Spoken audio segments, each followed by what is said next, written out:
네, 오늘 국내 증시 분위기 아주 후끈합니다. 코스피가 1%대 강세를 기록하고 있고 외국인과 기관도 물량을 확대해 나가고 있는 상황인데요. 중장기적으로 어떤 종목을 바라보면 좋을까? 이렇게 시장의 분위기가 개선되는 상황 속에서 바라보면 좋을 만한 종목들 잠금 해제 통해서 알아보시길 바라겠습니다.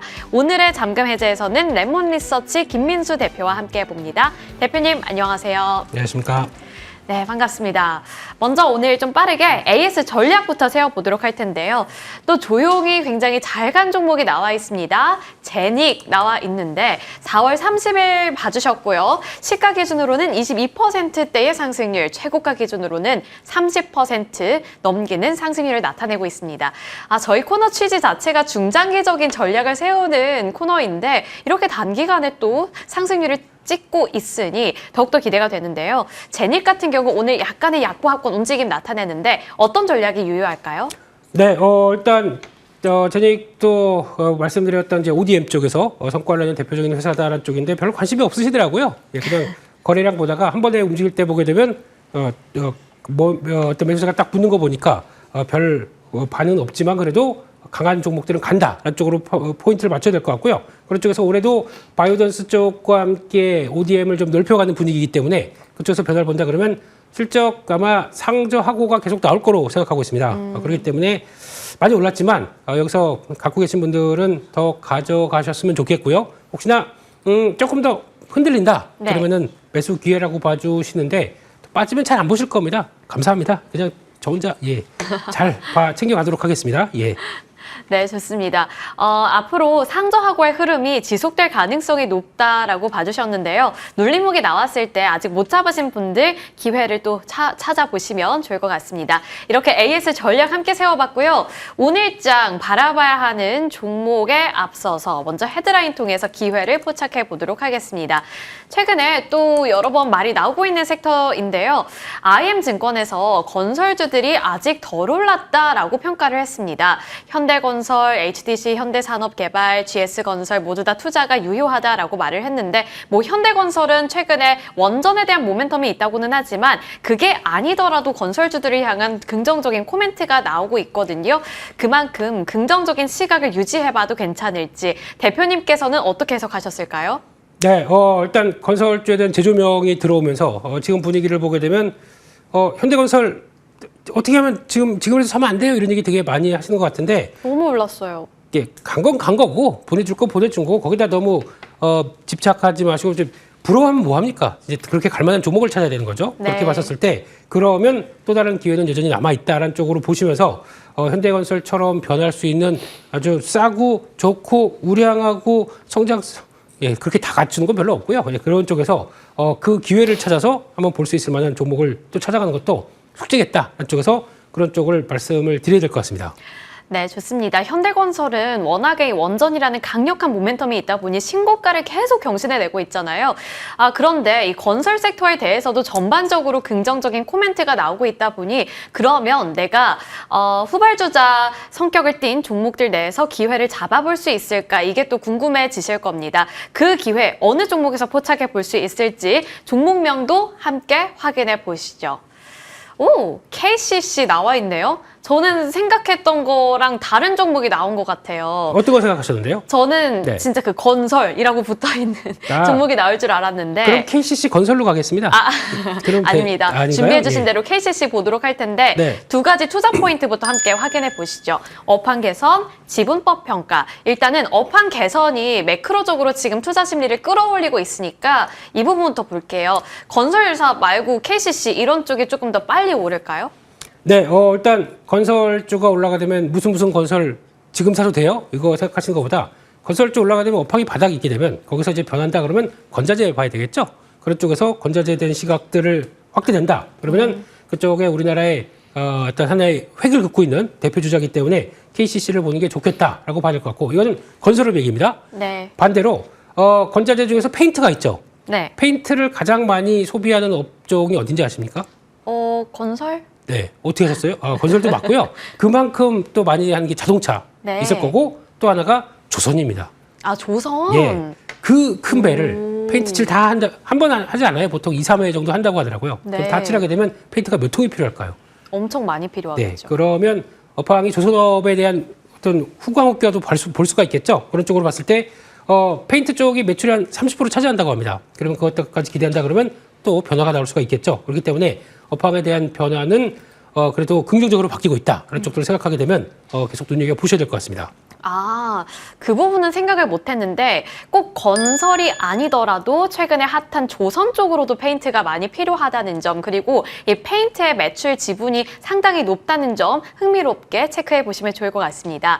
그리고 두 번째 포인트도 굉장히 흥미로운 부분이고 구미를 확 당길 만한 포인트가 되지 않을까 싶은데 지분법 평가입니다.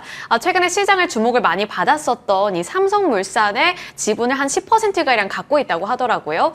그 부분이 또 실적으로 연결이 될 수 있다, 이렇게 좀 생각해 볼 수 있을까요? 네, 예전부터 삼성그룹 쪽에 백기사 역할을 많이 했던 회사가 KCC로 보고 있고요. 네. 그래서 이제 안정적인 이제 지분을 갖고 특히 삼성물산의 지분을 한 10% 갖고 있다. 그러면은 삼성그룹을 다 소유하는 거랑 똑같겠죠. 그런 쪽에서 갖고 있다라고 하게 되면 지금처럼 삼성전자 올라가게 되면 삼성물산의 평가 있고 이렇게 다 연결되기 시작하게 되면 이것도 하나의 수혜라고 볼 수 있기 때문에 네. 그래서 관심 있게 봐야 될 걸로 보여지고 있고, 또 두 번째로는 조선 쪽과 연관이 많네요. HD한국조선해양 지분을 한 3.9% 보유하고 있다 보니까 이쪽에 대한 평가 차익도, 이거 시대공가랑 지금 주가 평가를 보게 되면 많이 올랐죠, 올해? 네. 그러면 이익은 더 커질 것이다. 그러다 보니까 지금 기준으로 봤을 때 선행 PR로 8배고요. 그리고 또 PBR로는 0.45배.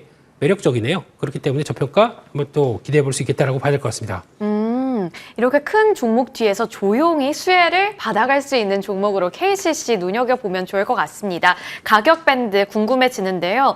이렇게 여러 가지 투자 포인트가 많다 보니 최근에 수급을 보시더라도 특징적인 움직임 나타나고 있습니다. 그리고 꾸준히 잘 오르고 있는데 가격 밴드 어떻게 설정해 볼까요?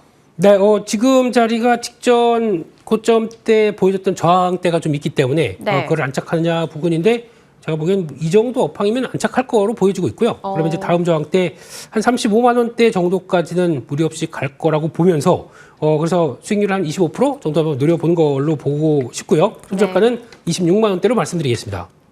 알겠습니다. KCC 관련해서 조금 더 기대감 높여보면서 기대 수익률 25%가량으로 책정해 보도록 하겠습니다. 이번에는 두 번째 헤드라인 통해서 두 번째 기회도 함께 포착해 보도록 하겠습니다. 먹는 이야기를 좀 해볼까 하는데요. 중국의 최대 수출 시장이라는 말도 이제는 옛말이 될 정도로 트렌드가 바뀌고 있습니다. K푸드, 뷰티, 이 시장을 주도하는 나라가 이제는 미국으로 바뀌고 있다라는 소식 나오고 있는데, 이제 K푸드에 대한 열기가 미국에서 굉장히 뜨겁다 보니 삼양식품이 거기서 선두주자를 달리고 있고 함께 수혜가 예상되는 쪽이 또 다른 종목이 있잖아요. 일단 이 행간의 의미, 뉴스 어떻게 파악하셨을까요? 네, 일단 K푸드도 잘 나가는 이제 특산품 이런 네. 쪽에서 하나로 본다라고 하게 되면 여기서도 계속 기회를 찾아야겠죠. 근데 이번에 실적 발표가 다 나온 다음에 주가는 생각보다 좀 주춤하고 예상만큼 실적 안 나왔다 그러면서 흔들리는 모습들이 나오는데, 그런데 불구하고 이상 없다라는 종목들은 기회로 찾고 봐야 되겠다라는 관점 쪽에서 종목을 한번 찾아봤습니다. 그렇군요. 일단 이 삼양식품 그리고 나머지 K푸드 종목들이 신고가 랠리 이어가다가 최근에는 살짝 쉬어가는 흐름 나타나고 있습니다. 기회로 삼아볼 수 있을지, 그리고 그 기회는 어느 종목에서 찾을 수 있을지 종목명도 함께 확인해 보시죠. 어떤 종목일까요? S&D 나와 있는데 불닭볶음면이 먹고 싶습니다, 대표님. 이 아침에요? 네, 큰일 나요. 아직 저희는 그렇게 단련된 이제 속이 아니기 때문에 맵찔이에 가깝기 때문에. 맵찔이. 예. 네. 그냥 다른 분들은 다 잘 드시더라고요. 그러니까요. 드시다가 튀어요. 그 흰색 옷에 튀면 안 그렇죠. 됩니다. 오늘 또 짬뽕룩이라고 시청자분들께서 그런 거 매운 거 먹지 말라고 그렇게 말씀을 해주셨습니다. 그렇군요. 예. 네, 그러면 네. 이 S&D 관련해서 어떤 투자 포인트가 있는지로 바로 넘어가 보도록 할 텐데요. 실적 악화, 그렇지만 증설 효과, 뭔가 명, 백 다 있는 것 같아요. 네, 실적 악화라고 쓰기에는 조금 그런 것 명암. 같습니다. 예, 네. 실적이 기대치에 못 나왔던 거지, 악화라고 보기에는 한 53억 영업이익 나왔던 부분들은 그렇게 크게 부담은 없다고 봐야 될 것 같고, 기대치가 조금 높았던 부분이죠. 워낙 삼양식품이 잘 나가다 보니까 네. 그거 뺀다고 하게 되면 그런 변화는 아닌 것 같고, 게다가 또 특히 들어갔을 때 이제 내용들로 보게 되면, 그러니까 증설을 여러 가지 하다 보니까 비용이 좀 더 들어갔다. 거기다가 또 소스의 피에 대해서 뭔가 좀 고민을 많이 하는 부분 같아요. 그러니까 그동안에 이거를 가격 상승분이 좀 있었는데 네. 그거를 제대로 전가를 못했다는 쪽에 대한 내용도 나오다 보니까 주가가 좀 약간 조정권이 들어왔다라고 봐야 될 것 같은데, 그렇지만 그럼에도 불구하고 확대되는 과정을 본다. 그리고 이걸 단순하게 마진이 그러니까 마진이 좀 깎였다고 하더라도 네. QA 확대로 나가기 시작하면서 계속 벌리를 연다라고 하게 되면 실제로 큰 변화가 없다라고 봐야 될 걸로 보여지고 있기 때문에 네. 역시나 지금은 QA 확대를 챙길 부분이다라고 보시면서 이 부분을 더 기대하자라고 봐야 될 것 같습니다. 알겠습니다. 실적 기대가 너무 높았던 것뿐이지 일단 큰 문제는 없다라는 관점 꼭 챙겨봐야 될 것 같고요. 이제 두 번째 포인트로 넘어가 보겠습니다. 증설 효과라는 키워드 나와 있는데 이건 좋은 거잖아요. 왜냐하면 그만큼 인기가 있다는 거니까요. 인기가 있고 이제 요즘에 다들 가방 하나에 다 소스 하나씩 갖고 다니죠. 예, 그래서 그런가요? 아우 오늘 기분이 안 좋아. 부장님한테 혼났어 하고 치켜서 이렇게 이렇게 네 그런 불닭 소스가 이어가고 있기 때문에 우리 제니 선생님도 제니 네. 누님도 그렇게 애용하다 보니까 저희도 하나씩 다 갖고 다니자 입장 쪽에서 봐야 될 것 같고 그런 쪽에서 설비 투자가 늘어나는데 이게 6월 말이면은 기존에 알고 있다는 25에서 30%까지 더 커집니다. 설비 투자를 확대되는 모습들인데 그런 쪽으로 봤을 때 이게 왜 그러냐면은 이제 삼양식품의 밀양 공장이 이 공장이 커지는 제2 공장이죠. 스마트 공장 커지는 것과 거의 궤를 같이 한다. 그러면 앞으로 큐에 커질 준비를 하고 있는 거죠, 그죠? 그렇기 때문에 큰 이상이 없다라고 보게 되면 일단 이 부분에 대해서도 앞으로에 대한 상저하고에 대한 실적 기대가 나올 수밖에 없고요. 게다가 또 요즘은 개별 소스, 즉 아예 불닭 소스까지 또 판매가 확대되고 있기 때문에 그런 쪽으로 본다라고 하게 되면 역시나 기대감은 높다. 그래서 회사 분위기는 장사 잘 되는데 뭐 다른 거 신경 안 쓰겠다 뭐 그런 분위기 같아요. 그런 쪽에서 한번 흐름들 이어가 보도록 하겠습니다. 상저하고 일단 많이 오르긴 했거든요. 그리고 최근에 조정이 나오기는 했습니다만 지금 이 정도 조정이 매력적인 조정인지 그것도 좀 평가해 주세요.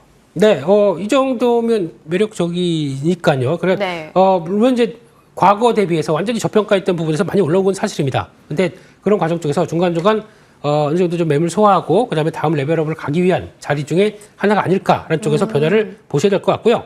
그런 쪽에서 이제 어느 정도 자리는 며칠 전에 확인이 됐기 때문에 네. 그 다음에 레벨로 들어간다는 관점들 특히 그러면 저기서 삼양식품이 주가 다 왔으니까 매도라는 쪽과 이제 똑같은 거죠. 게다가 또 수출주다 보니까 그래서 이제 환율이 변하기 시작하면서 수익성이 변할 수 있겠다는 쪽들은 볼 수 있는데 그게 언제든 뭐 그럼 환율 때문에 저희가 주가를 더 쳐줬으니까 이익이 더 난다고 그런 부분은 아니기 때문에 네. 그거와 관련해서 확대되는 것보다는 지금은 그냥 어느 정도 조정권에서는 마무리가 짓지 않을까라는 쪽으로 바라보고 있습니다. 알겠습니다. S&D 지금 눌림목에서 지금 다음 레벨을 가기 위한 준비 태세에 진입을 했다라는 관점으로 보시면 좋을 것 같습니다. S&D 그러면 기대 수익률 한 30%로 책정하면 되는 거죠? 네, 증설이 30%니까 목표가도 30%. 네. 기억하기 좋네요. 아주 단순한 논리죠. 그런 쪽에서 한 9만 원대 전후에서는 뭐 진입 가능하다고 봐야 될 것 같고요. 네. 그런 쪽에서 일단 레벨업 때는 한 12만 원 정도까지는 한번 목표가를 삼아보고 그다음 벌이 되겠다는 쪽이고 있고 손절가는 한 7만 8천 원대 말씀을 드리겠습니다. 12만 원 알겠습니다. 최고가가 10만 원이었는데 돌파 가능하다라고 봐주셨습니다. 참고해 주시길 바라겠습니다. 지금까지 레몬 리서치 김민수 대표님과 함께 해봤습니다. 오늘 말씀 고맙습니다. 감사합니다.